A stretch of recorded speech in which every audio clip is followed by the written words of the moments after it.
Well, welcome to the Human Golf Show, a very different episode than what we would normally have. We decided to come on site today. And this year, a big drive for us is that we educate the consumers a little bit on what happens within the golf industry. You know, when it comes to club fitting, when it comes to ball fitting, when it comes to where you need to be careful on certain marketing messages that we always get. And also, very important to us, we're not pushing any particular brand today. We're not pushing any particular type of fitter today. But we have got next to me the two of the most professional and experienced fitters in the country. We have Andrew Plint with us from Titleist, which is the National Fitment Manager for Titleist. And then we've also got my co-host and a valuable member to the Human Golf Show, Arthur Horne here. That's the founder and owner of TrueFit. And between them, there's great synergy between Titleist and Arthur. And also Titleist is an incredible brand. We all know it. We all love it.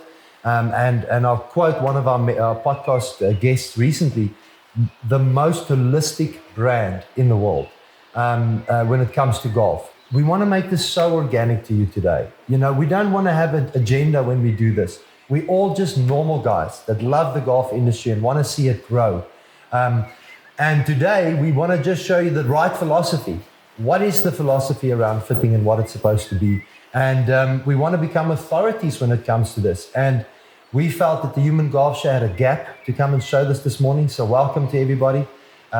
Be with us for about an hour, maybe an hour and a half today. We're going to try and get through as much as possible and then condense it for you. And the whole purpose for this is that you become a more educated consumer when it comes to your own game. And the reason we love fitting is that I'm talking now from outside professional industries within golf. My perception on fitting was always, okay, you're talking about high expensive cost. You're talking about it's only for the elite.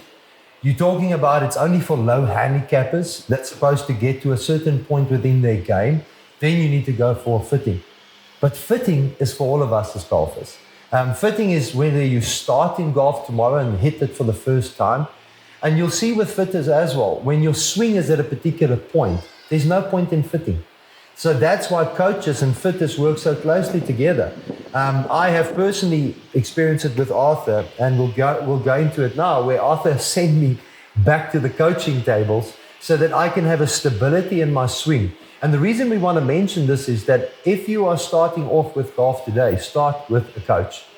The clubs that you have in your hand is really irrelevant. And I'm speaking from a general perspective.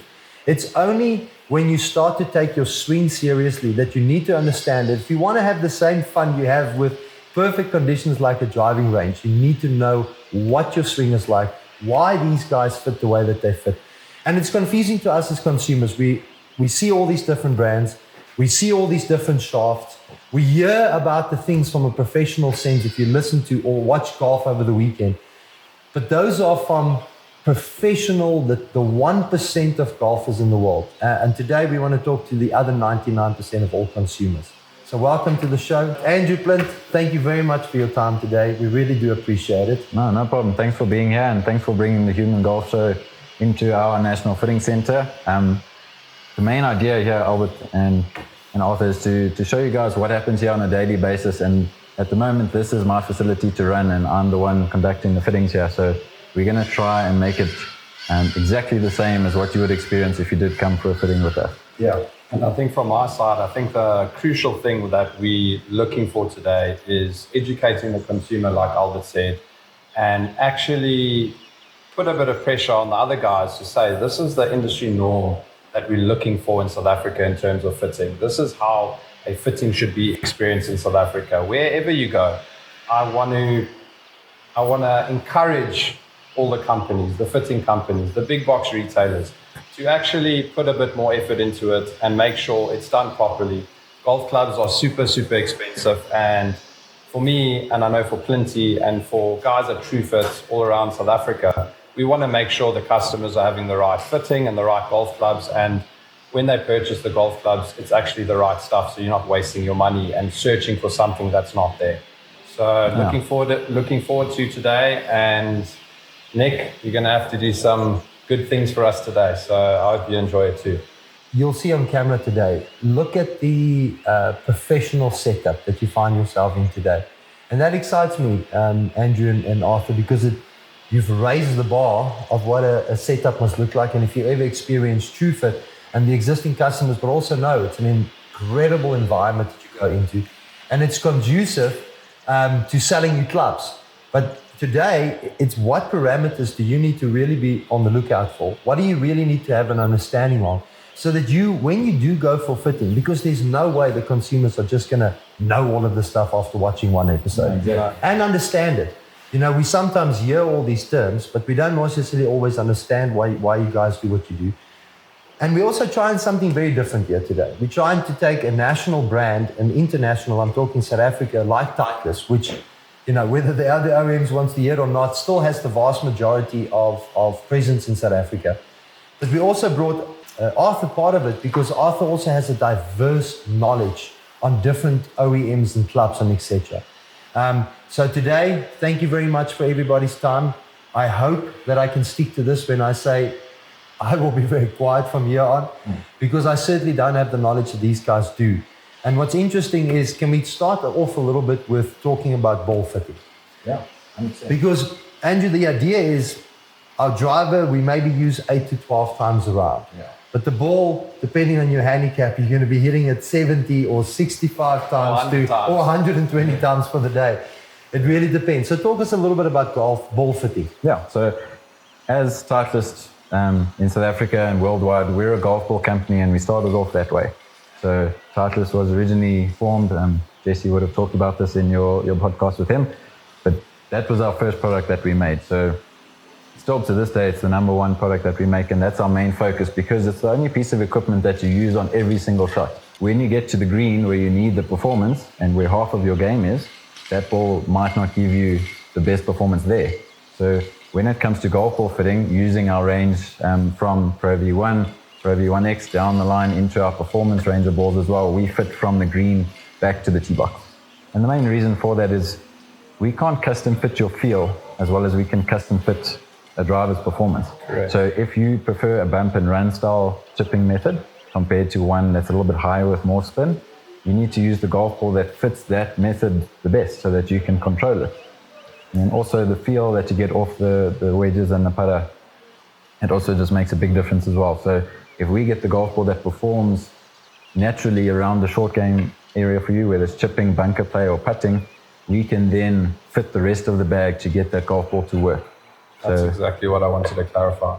So controlling the ball around the green in the short game, and if there is any spin issues with regards to the fittings, you can adjust the type of head, you can adjust the shaft to obviously control the spin and launch angles, etc. Because if you look at the driver as a whole, especially now that everything's so adjustable, you've got weights that you can move or increase in weight or decrease in weight. You've got hosel settings that you can put onto your draw or fade bias.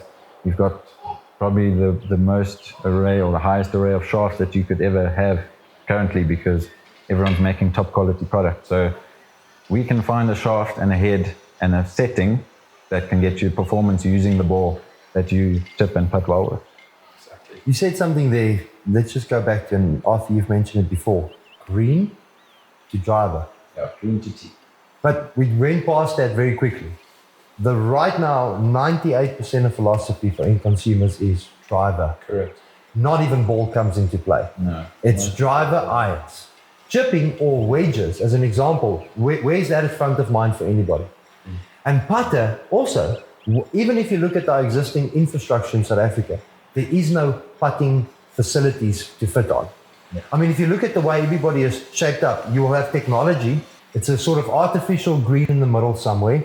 And you sit there and you putt, and it comes down to a little bit of feel. Am I right? Because there's no science data really behind why There's no perfect way to putt. Yeah. No, it hasn't been proven yet. Yes, so yes. It's a confidence and a feel thing. And even when we do our putter fittings with the Scotty Cameron range, we don't use TrackMan. Yes. We don't use any technology, because the technology is not going to follow you around the golf course telling you hit a good putt or you didn't. Yeah. We go based on kind of the head design, based on what arc style you've got. Okay. And then after that, confidence is key. So if the putter looks great, your confidence is going to be high. We obviously want to take that putter, make it the best version that it can be for you.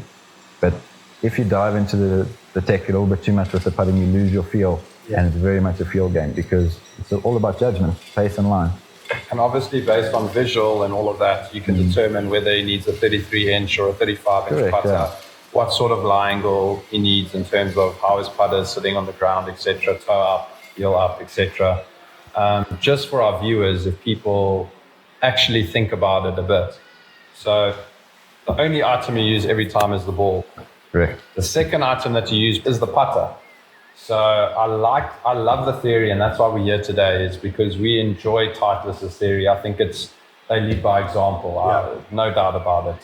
Yeah. What about the putter that probably might even save you 8 or 9 shots, 10 shots potentially? If you're having 38 putts around and you get it to 28 putts around, I promise you now the driver is not going to save you 10 shots. Yeah. You know, so guys need to start changing their mindsets. Yes, putters are pricey, but not as pricey as a driver. No. Not as pricey as a putter. You know, some putters are retailing at the moment, depending on where you look, from $6,000 to $10,000 to $12,000. It's still in the range of acceptable because you're using it a lot.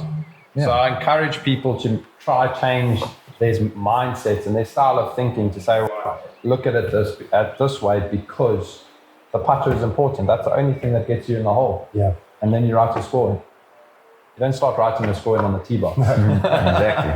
But anyway. We still have consumers that think they go into a shop and they say, can I have this professional names? Can I have his driver? What they don't understand is there's about 30 people in teams behind these people that trains their bodies, their rotations.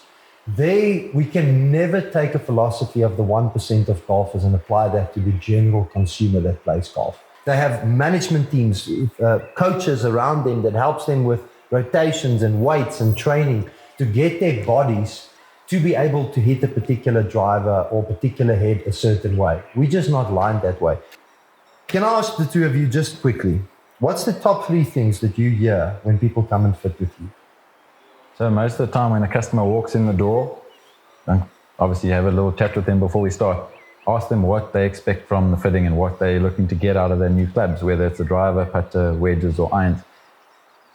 Number 1 for me would be consistency. They want to hit the middle more often because they know if they can do that, they're more likely to hit it straighter and further. So consistency, distance, but within reason. So you're not going to look for extra distance with the wedge. So it's obviously more when they come for a driver, maybe some irons, they're going to look for a little bit more distance. Then third would probably be the actual aesthetic and the look of the club. So they don't want, maybe the ego's a bit at play, but they don't want an oversized head. They might need it. So then it's my job to kind of work through that, let them hit the one that they think they might like. Yeah. And then give them the one I think might be the better option. And then we look at the numbers to see what the best option is. And at the end of the day, it's their choice because they're the consumer. It's their game of golf. Myself and Arthur, when we do our fittings, we're there to guide them through the process. We obviously know exactly what each head and shaft's supposed to do and what the settings are. But at the end of the day, they're the one that needs to take it on the golf course. So if they don't like the look and the feel, the confidence is low from the start. So that if they do decide to purchase, it might not last that long in the bag before they're back for another fitting or they go and try another brand or something else. So we'd rather try and pair a confidence-inspiring look with performance that's going to tick all the boxes that they're looking for. Nice. I want to get back to the look and feel at some stage. For me, I think I'm a bit different because we do all the brands at TrueFit. So my first question is, are there any brand preferences? And then from there onwards, I'll get that list of brand preferences. So I have an idea because also I'm not a salesman, I'm a fitter.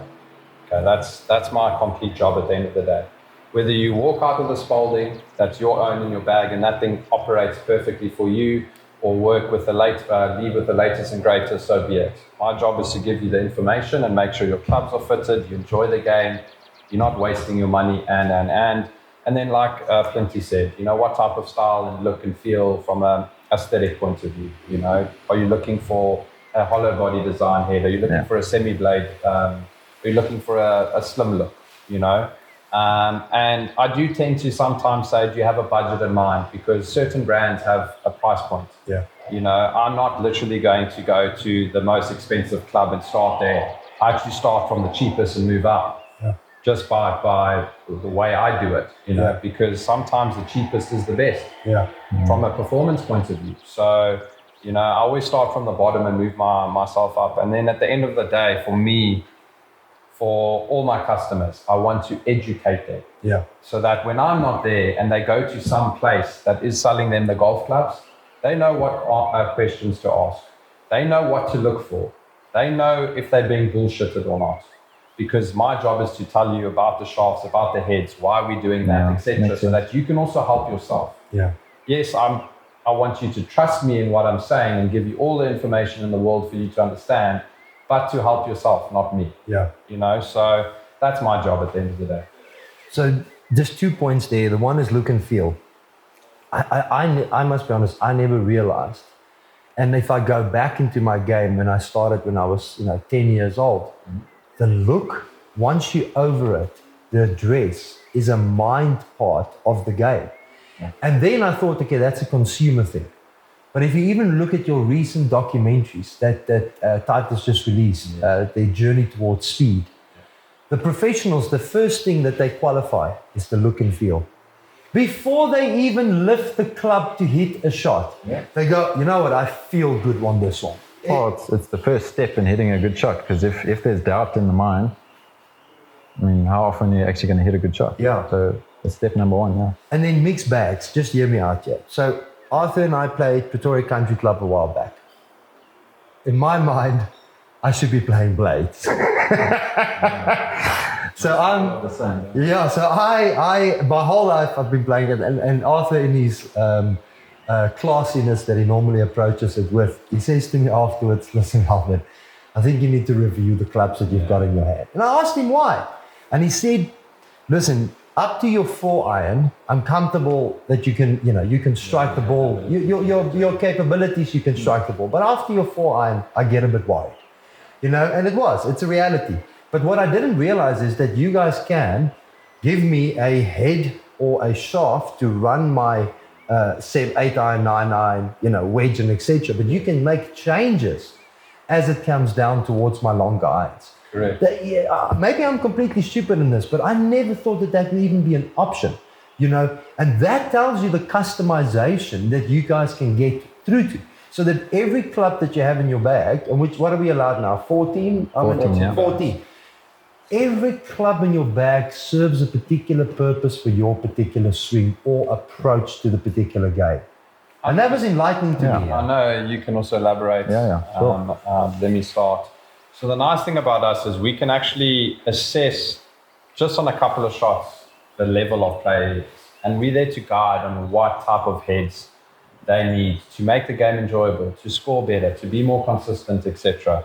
And whether you come to Titleist or to TrueFit, we can sell you and fit you into a combo set. So you could go into a cavity back from your 4-iron to your 6-iron. You could go into your blades from your 7-iron to your wedge. Titleist can do the same. Yeah. You can go into a hollow body in your 4-iron, cavity back in your 4 and 5-iron, 7 to pitching wedge and a blade.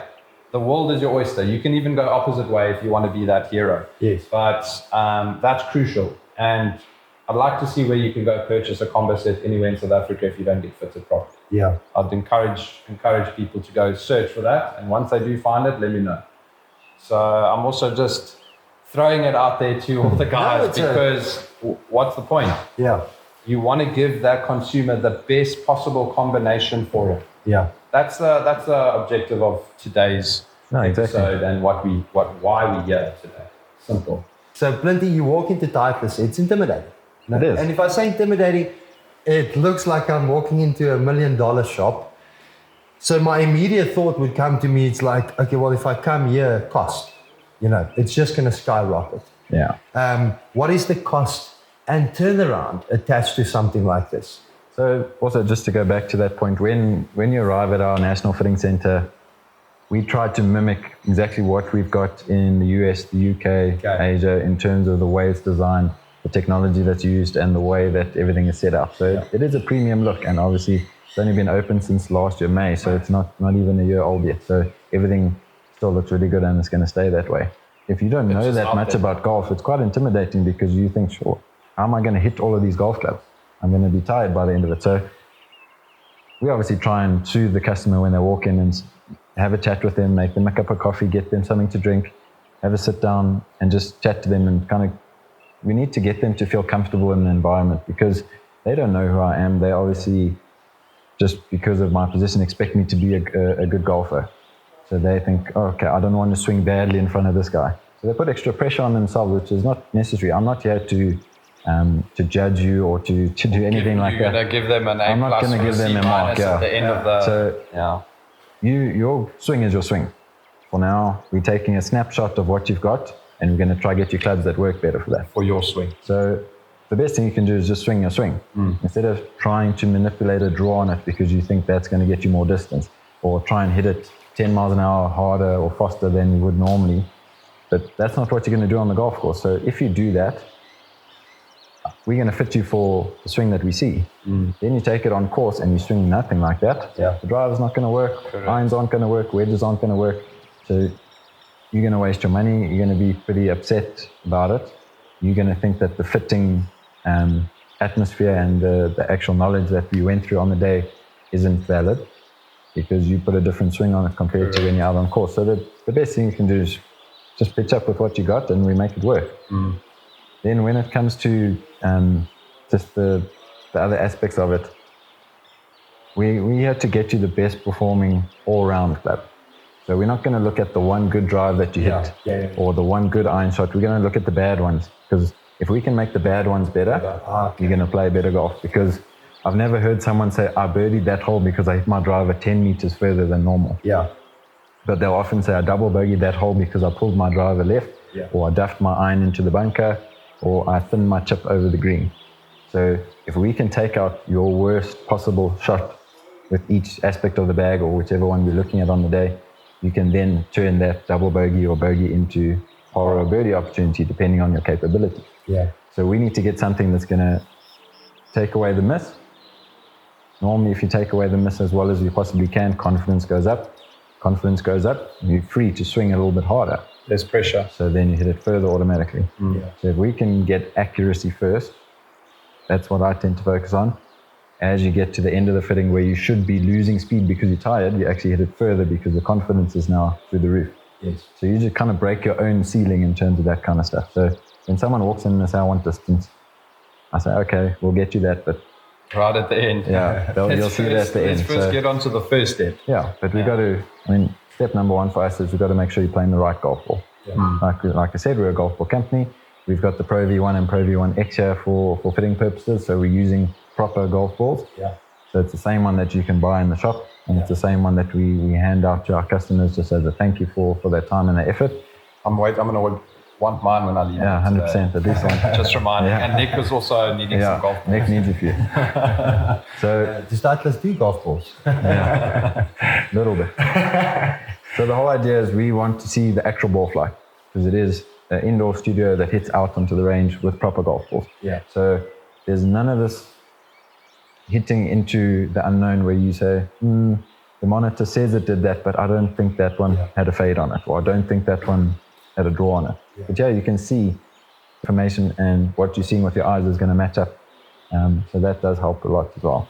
And I think with South Africa especially, we are very fortunate with decent weather, decent to good weather all year round.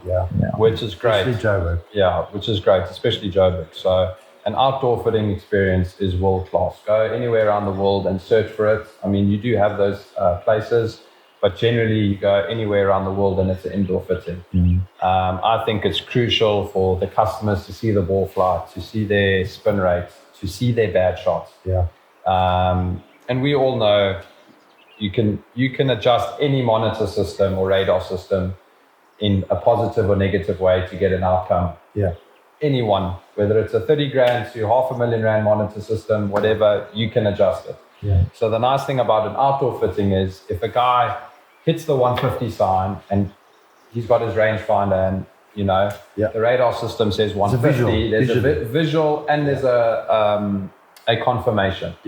So we can't really, sorry for the language, bullshit our customers with regards to distance and all of that. And that's why I think this is unreal. We are very fortunate to have these things in South Africa. But Arthur, it's also, it's also... Nothing against indoor. No, you can still do an unbelievable indoor, job indoor. Nothing against indoor. There's also a little bit of practicality. So if the world had space everywhere, everybody would just be on ranges. But then I can tell you now, clubs will have to be double the price, because that's now course management and extra cost that you have to incur and take into consideration. But that's where I love technology. Technology has adapted so that you can still get a very accurate outcome, whether it's an indoor or an outdoor environment, because technology has adapted to that. Correct. And we're all very used to that anyway. There is a little bit of practicality. I mean, I know for a fact here at Bryanston, which I've been a member of for a decade plus, when this came on and it was heating mats, there was a big contention around the grass that was missed. But then you have to go back to the practicality of managing grass. The people that you have to put in here. Then we need to understand that if you want to, then you're going to pay $200 for your 60 balls that you need to bring in here. And consumers aren't ready to take on that expense. Plus the other thing, just hear me out. Guys, we're not 1% of professional golfers here. Okay? Nobody's playing for $7 million this weekend. No. There is no way that an amateur can tell me my stock yardage is 186 in this. Yes, on a great shot. Yes, 60% of the time or 40% of the time. But I really like what you both said there about our misses. That's where we need help. And Arthur, the last time I sat down with you and you took me through, and I think it was the T200s, and I said to you that what I feel is my misses are now better. I couldn't care about the exact spin rate, the exact launch angle. Because guys, we don't operate on that level. And I'm talking, not talking to the professionals out there. I'm not talking to the strikers that dedicates 4 hours a day to golf. I'm talking about every other Dormische person on the golf course. But we all know this. We can't even say, I'm going to shape this one with a draw or fade. I'm going to hopefully shape it as a draw or a fade. But actually, one of the things that amateurs is like, why do we even want to shape it? It should be a straight shot. And please, I'm now probably going against some of the big golf coaches, but I'm just saying that we need to keep it very practical. And what I enjoyed about when I fitted, and it happened just to be on that day, the tightest, the feel for me is my misses became better. And that's a confidence booster. When it comes to the indoor topic that you were saying, so the technology does jump in and it does make a big difference, but it also depends on how you decide to use it and what you use in tandem with that. So from our side, just being a golf ball company and the industry leader there, we developed something called the RCT golf balls. So instead of, if you are using something like a TrackMan or Flight Scope or GC Quad, the more reflective the golf ball, the better it is for the technology to pick it up. So we built that into our golf ball without changing the feel, the performance, the spin.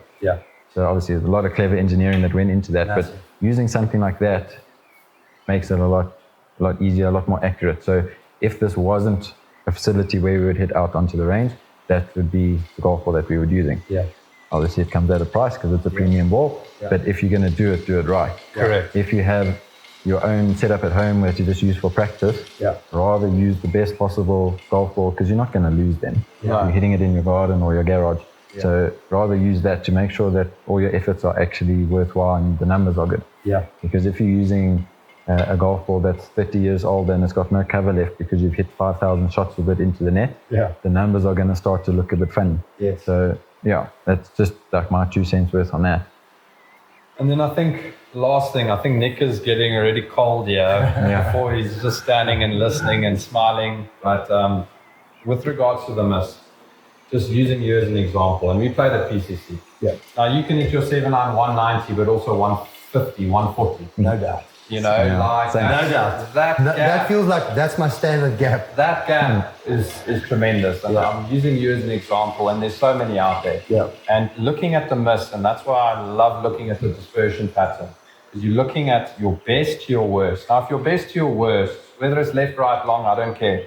Best to worst, if that is more than 15, 20 meters, how are you going to know if you're going to cover the water 5 out of 10 times? You don't know. The water carry is 150 and your yardage is 160. Listen, if you miss it, that thing's middle down. Why choose a golf club that's going to 5 out of 10 hit you middle down? And are you standing there? Yes, but now I need to strike this thing to get over the water. Anxiety goes up. Pressure goes up. And people wonder why they can go shoot 36 and 46. because their golf clubs are not allowing them, and which obviously then affects the mental side as well. You want to go play with freedom. If we can get that miss as small as possible, the freedom comes automatically. Your peace of mind goes up. Peace of mind, you can actually go out. And yes, some people screw it up on their own, but that's all internal. But sorting out that miss is going to have that peace of mind and that freedom to actually do what you need to do and sort of trust. So we all understand dispersion, but please can you just give it to me in layman's terms? What is dispersion? Are you talking about distances between the bad and the good shot? What do you refer to when you say? So dispersion can be both in terms of length off the tee or from the pin, but then your width of the circle as well. So horizontal. We would look at it as a round circle. So how far did the furthest one go? How short did the shortest one go? How far right did the furthest one go? And how far left did the furthest one go? And then also, where is that relative to your nucleus? So where are most of the golf balls based? Are they slightly right of target, left of target? Because then you can say, okay, everything's going slightly right of target, might be a bit of a fade today. The one that goes furthest to the right is only 5 meters, but the one that was probably a double cross and they hooked it around the corner, missed 25 meters left. So that one is more likely to get you in trouble because no green is going to have 25 meters of space. There's going to be a bunker, dam, trees, maybe the next hole even. So we would then focus on getting rid of that one. And then we obviously want to try and get your distances as tight as possible so that you know if it's 160 to the pin, if I hit a bad one, it's going to go 155. I'm probably still going to be fine. Because there's 5 meters of green between the dam in front and the pin. And if I hit it really well, it's only going to go 5 meters past. Instead of flying the green by 10 and then ending up on the next tee box. And then you've got an impossible shot. But you hit a good shot. It was out the center, you hit it straight. Why were you punished?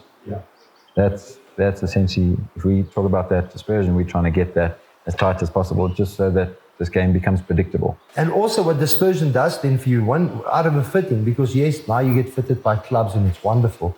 But actually also, if you really pay attention, the data that you get back from that is something you can really use on course. And I'll give you an example. I'm under a tree, I need to have a recovery shot. I need to actually hit a 7-iron or 6-iron a little bit more from the back to get underneath the obstacle. But I know, based on my dispersion numbers, that if I hit it right here, I'll still get a particular distance to get it out there and onto the green or wherever that recovery ends up. I'm just talking from a practical perspective, from an amateur perspective. And I think this is what's really exciting for me about today, that, you know, fitting is something not just to go walk away with particular clubs, but it also gives you data parameters where you are in your golf game across whichever part you were fitted. You know, your lie angles could be wrong. Your turf interaction and impact could be toe strike or heel strike, and that can determine your face movement at impact. You know, the kick points of the shafts. Every shaft has got a bend profile. So if you have predominantly 90% of golfers tend to miss it right because the club face is open. If you go for a softer midsection bend profile shaft, the face is going to square up, hypothetically. So we can narrow the dispersion by using the right lie angle, shaft, etc. And that's how detailed the fitting can get. It's not, okay, let me take this head and shaft, put it together, this is my starting point, and, you know, let's go and let's hope for the best. I'm already looking at you when you're warming up. I'm already looking at where your miss is going, if it's going right or left. So by the time we're already starting, I know where to go. It's not like I'm guessing, and maybe when I started fitting, I promise you it was a guessing game, but you learn over time. You learn quickly. You as well. But there's a lot of analysis that goes on in our heads to try get to what we need to. And it's super technical. That's our job. You can just hit the ball and we'll determine which direction we need to go. So before we go into the fitting, and this is where I will end and these two boys will take over. Nick, thank you also very much for your time today. And when you see, when countries have to come together, it shouldn't be about individual countries. When we come together to try and raise a particular concern within the human race to try and make it better. Today, the three of you are coming together to really help consumers, educate them on it. I mean, and that's why I'm so glad that you guys were open-minded to say, in essence, we're sitting with two competitors here. But that's the way that the world has gone to. If you look at any other big sport, they're coming together for the greater of the game. Each individual brand, any individual person is going to do what they need to do. So thank you for you guys holding hands today. And also to our consumers today, you're going to get two perspectives on some stuff. There's some stuff that you'll see they'll completely agree on because that's technology, it's data, and not one of them can have a different opinion. They can maybe have a different opinion on how to approach it. But today, listen to the two approaches. We are so hopeful that this will be really valuable to you and engage with us on this one. And if we need to do a follow-up to go into particular more details, because we don't want to make this video 4 hours today, but we're going to quickly run through the principles of fitting, and these two are going to guide us from here. So treat Nick like a normal consumer today. He's nervous. I've already spoken to him. He's nervous, like any consumer would be. And if we could just go back one step here, can I just ask you guys, I go into a retail store today and I pick up a standard set of Titleist clubs or whichever other club I pick up today in the shop. What is the difference between that and coming to you or coming to you in cost? So I'm sure Arthur will agree, but it very much depends on what setup you get fit into. So most importantly, the biggest variance is going to be on the shaft and the grip. Okay.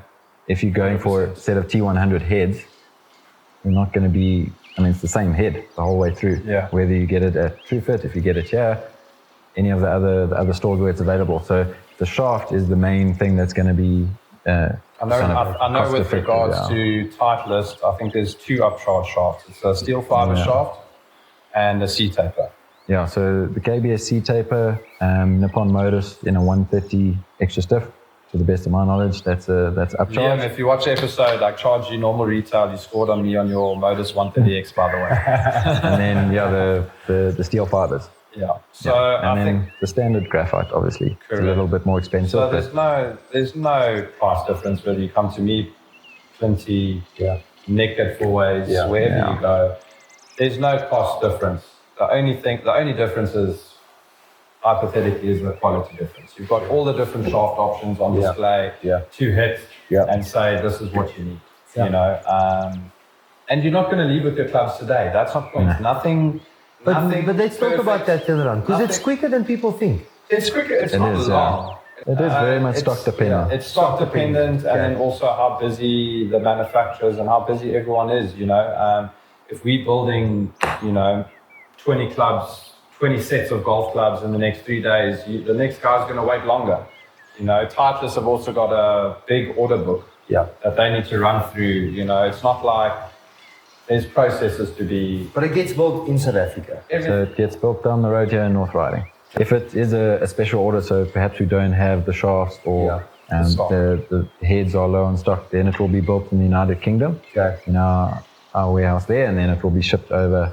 So that, at the moment, just to give you a snapshot in terms of a waiting period, it would be, let's say, 2 to 3 weeks from when the order is placed with us. Correct. And then just also to with a particular shaft or the one that they got fitted for. With the air club, all the angles are bent correctly for them, length, grip, shaft, length, lie angle, swing weighted, everything is done. And listen, I also want to, I know every customer wants their clubs yesterday. Yeah. You know, and because the moment you walk out of here, like, I can't play another round. As soon as you fall in love, you can't hit your other clubs again. Exactly. Yeah, you guys surely understand that from our perspective. Listen, of course, I'm playing golf next week Friday. I'm not going to get my stuff in time. Mine's taking 6 weeks, because I'm that cuck. I need special things. But just for the people out there, nothing good is rushed. No. We want to make sure we tick every single box from the fitting perspective to the building perspective. I promise you, if you rush me, I'm going to make it. It's human error. Yeah. People are going to make mistakes. Yeah. And it's my problem because of your problem that you wanted it quickly. Yeah. And nothing against my customers. I love my customers. They treat me well. I treat them well. But they're just excited. They're excited, and they're like little kids in a candy store. And listen, COVID was a mess with shafts and grips. Yeah. Everyone knows. It was hectic. I'm surprised we survived, to be honest. It was a purple patch as well. Huge purple. We were very lucky with that. Yeah. But, good things take time. You're not going to leave with the clubs today. I'm also not going to stock 3 million rand worth of golf clubs in my store, hypothetically, even more, plus minus. I'm going to be driven to sell my stock, not to fit you properly, you know? Yeah. So it's a simple understanding. It's not rocket science. So if somebody says they can have it in 24 hours, I think you should be concerned with that. Listen, it can happen. Yeah. So there's some manufacturers that can do it. In a general sense. Correct. If you can get your clubs in the next few hours, you know. Well, there's either a really big team behind the brand helping to build it, and everyone's working very efficiently, which is great. Yeah. But as long as that matches your fitting specs, Yes. And there shouldn't be any concern. Correct. So the time frame, not that much of a worry, but if you watch this, as soon as the video is aired, that time frame does seem a bit optimistic. Yeah. But yeah, I mean, it could happen. You could come for a fitting with either of us and get fit into a product that is standard. Nothing's stopping you from being able to get it that same day. Yeah. If you find someone that's got it. Yes. So it is possible. It just depends on what gives you the best performance. What you were fitted into. Exactly. And what is that available or not.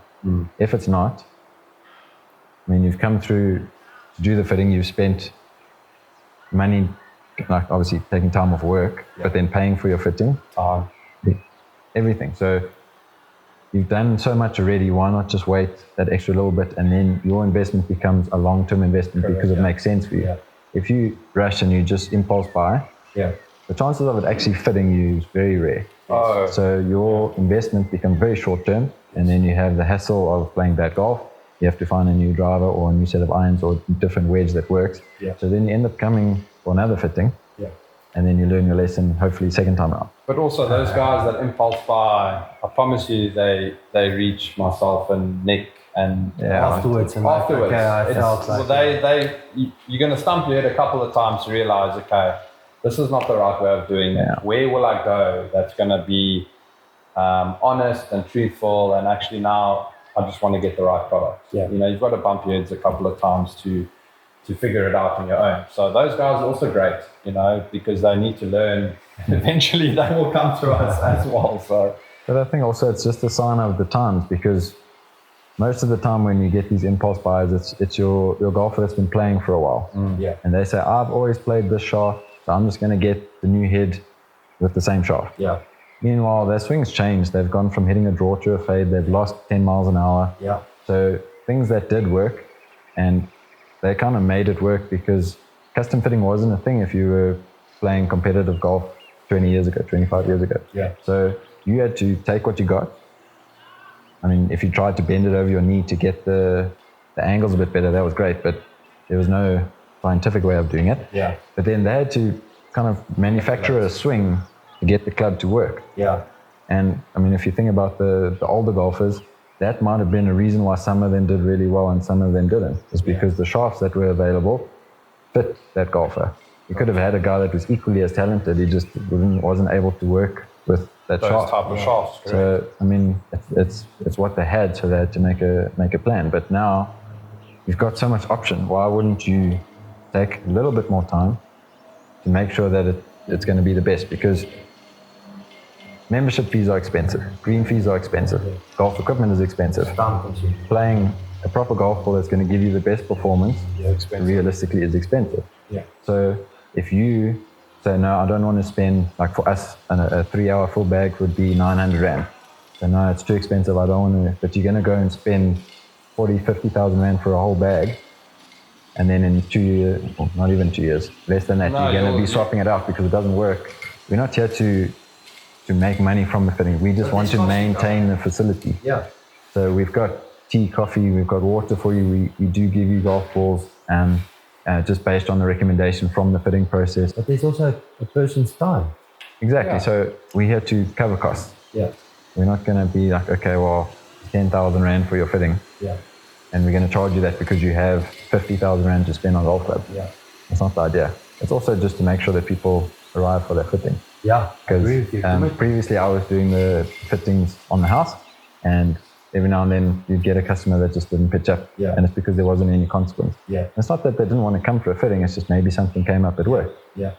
But because it was free, they didn't feel a need to give me a call and anything like that. So it is twofold, but I mean the main thing is to make sure that we can give you the best possible facility with the best golf balls for fitting the best technology available and to make you comfortable.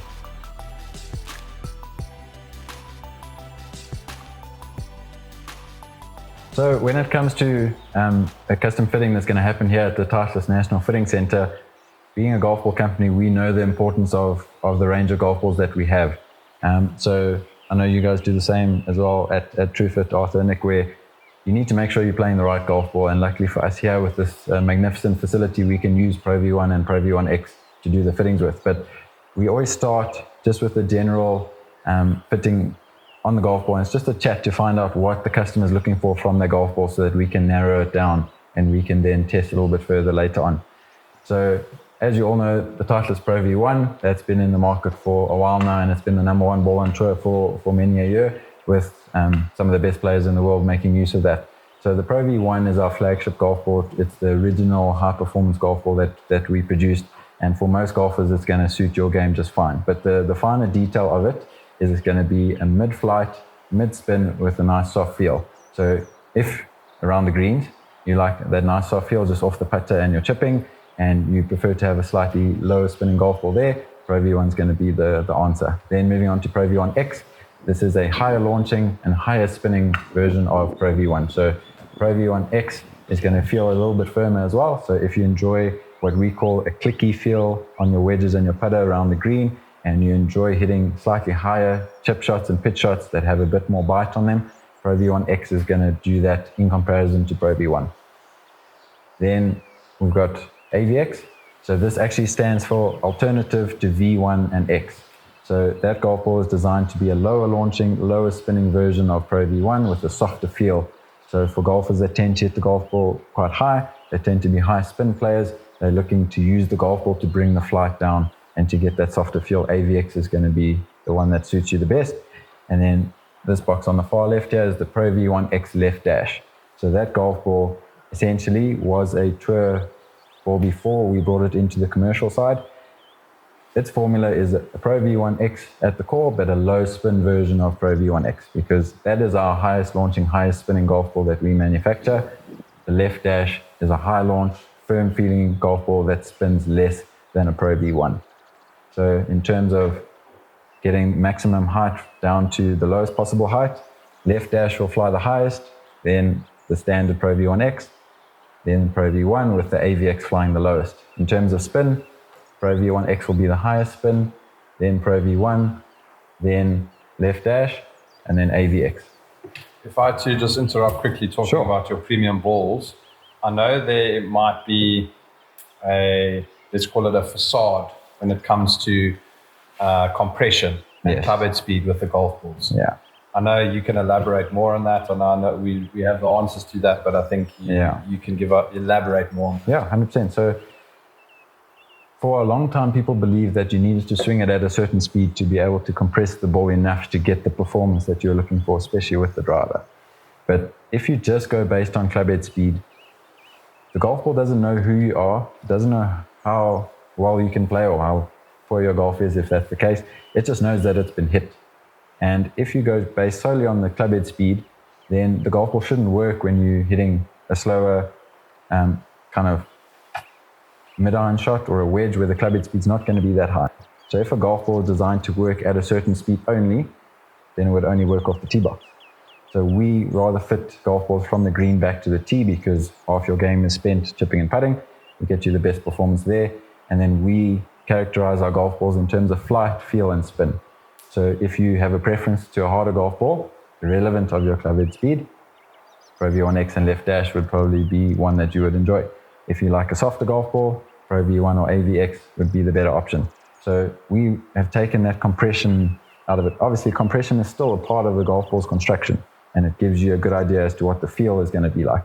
But we found just in our testing, it has nothing to do with club head speed, because if you are looking for the most spin possible, looking at the Titleist range, Pro V1x will be the best ball for you, whether you're a scratch golfer or a 24 handicap, because it is going to spin. So that whole compression, there's some merit in it, but it's very limited, and it kind of puts you in a bracket. So if you're a slow swinger, they say you need to play a soft golf ball. Soft golf balls tend not to spin. in comparison to something like a Pro V1x. What is the number one ball on the LPGA Tour, just say? So obviously it's a Titleist ball, but when it comes to the range there, most of the time female golfers do swing it a little bit slower than male golfers. So they're looking for a little bit more height, a little bit more launch, a little bit more spin. So that would be Pro V1x, but it can change on any given day depending on the course conditions, depending on who's playing, what they're looking for. So as a general idea, that would be the one you're looking at. Because I know a lot of people think, women don't compress the ball hard enough, etc., and they're looking towards more these ranges. Yeah, performance range. And Pro V1x, I even know back in the day when I was a kid, you don't have the club head speed or the compression to play with an X, so don't play with that ball. But it's not like that anymore. No, not the case anymore. Am I correct in saying that Titleist swapped the X and the normal Pro V a couple of years ago around, where the X was the lowest spinning one and the normal one was the highest spinning one? Am I correct? Yeah, so a few years ago that was the case. We didn't intentionally swap it around, but what happened was we were very happy with the performance of the Pro V1x at that time. With the Pro V1, we found a way to get more ball speed out of it.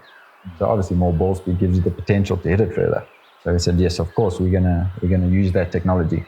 So what happens is as soon as you get a faster core in a golf ball, so you get a little bit more spring off the club face, because you can't have something that jumps off the club quickly and spins. They're always going to be opposing factors. So the X stayed in the same spot with the generation that came out where that change happened. We obviously upgraded the cover of the Pro V1x and used a little bit more technology in that to get more consistency, better duration, deterioration or less deterioration. That's all. So better durability. But then the V1, there was a big change there because we got the faster core. So it's not that we swapped them around, it's the X stayed in the same spot. V1 went from high spin to lower spin. I just find that a lot of guys that come to me for fitting still mix it up and say, but the X is the lowest spinning one. I was like, no, swapped around. No longer, yes. So, okay, I don't know it's a valid question. I'm glad you asked that. It does happen a lot still. And then if we go towards the performance balls? So when it comes to our performance range of golf balls, we've got True Speed, True Soft, Velocity, and Trufeel. So we would obviously love it if everyone played one of our premium golf balls, because that's going to give you the best possible performance, because it's got every possible technological advancement that we can have in a golf ball. But we understand that there are sometimes price restraints. There are also other preferences to golf balls, so maybe a softer feel or slightly lower spin. And then also it's just in general, someone's looking for something a bit different. So if they want the softest golf ball that we can make, but that maintains the consistency and all the other positive aspects that a Titleist golf ball has, then the Trufeel would be the one for them. And obviously we know the best way to make a golf ball, but we then tone it down to make the best golf ball that we can to a certain preference that our golfers have, to that price point, to the manufacturing capabilities of the material in that ball, and then also just to hit a certain target that someone's looking for. So these two over here, the True Speed and the True Soft, so they are 2-piece golf balls where the others are 3 and 4-piece. So 2-piece obviously gives you less cost in the golf ball, but they both have urethane covers as any of the Pro V1, Pro V1x. So it's going to give you a good amount of spin around the green. The main difference there is because it's only 2 pieces, so it's got the cover and the core, you activate that core at a slower club head speed. So you're generally going to get a little bit quicker ball speed, but then the spin drops off. Yes. So the other premium balls, we've got a second and a third layer. And in the case of the Pro V1x, that third layer, it differentiates between low spin with the driver, high spin with the wedge, because it depends what layer you're activating with your shot. So with the wedge, you're never going to hit it hard enough, hopefully. You should be nice and smooth with the wedge. You're never going to hit it hard enough to get that core fully compressed. So you're never going to get that jump of ball speed, but you'll rather get the benefit of more spin that the second and third casing layers provide. So if you tend to putt from off the green because you're not that confident with your chipping, rather use a ball that's going to be lower spin, so it rolls a lot easier. So it will get to the hole with less effort from your side. If you like to pitch it high with a bit of spin, use the ball that's going to naturally want to do that. So you don't have to open the face as much. You don't have to manufacture the shot as often. The main difference between these two, tour speed is going to be a little bit faster off the club face, a little bit lower spin, where the soft obviously has a softer feel, slightly higher spin, but the variance between those two is pretty close. Then we've got our Velocity, which is our ultimate high launch, low spin golf ball. So also a two-piece, but with the dimple design, we've got it to launch nice and high with low spin. So if you're looking for as much distance as you can get, you're not too worried about the greenside performance, because most of the time you're rolling it onto the green with a hybrid or A-time, and you don't really get the height to get the spin as well, or to get it over obstacles you're going to be running it. That will help you get the ball higher and rolling a little bit easier. And then, as I said, the Trufeel is the softest golf ball that we make. So if your preference and the main concern is something nice and soft that meets your price point, Trufeel will be the way to go. Plenty. Thanks for your time and information and all the technical aspects you've pointed out today. Yeah, sure. Guys, the reason why we're doing this today is to educate everyone out there. This should be a standard norm for everyone, and we just want to give our personal input and feeling towards the fitting, and I think the experience should just, speak for itself. With regards to the customers and the guys watching our show, guys, please, if you want anything that we should post about, please post about it. If there's any criticism, we're happy to accept criticism. That's why we're here. We're here for you guys. So please feel free to comment and let us know your feelings. And then with regards to Titleist and TrueFit, we've decided from Titleist perspective, the first 20 guys will get 25% off, right? Yeah, that's 100%. On their fitting fee. And then with regards to TrueFit, also the first 20 guys will get 25% off their fitting fee. We just want to give back. I think it's a great initiative. Right, guys, we want to thank Cushnet and Titleist for their beautiful facility today. I think it's a world-class facility. Unreal. And Plenty, once again, thank you for your time. For the viewers, guys, we're posting a link below. Please like and subscribe our channel. And yeah, I think that's it. That's it. See you next time. And I just want to mention TrueFit's got facilities in Fancourt, Copperleaf, and Fourways. And obviously, the National Fitment Centre for Bryanston is at Bryanston, for Titleist is at Bryanston Country Club. So please come and enjoy it.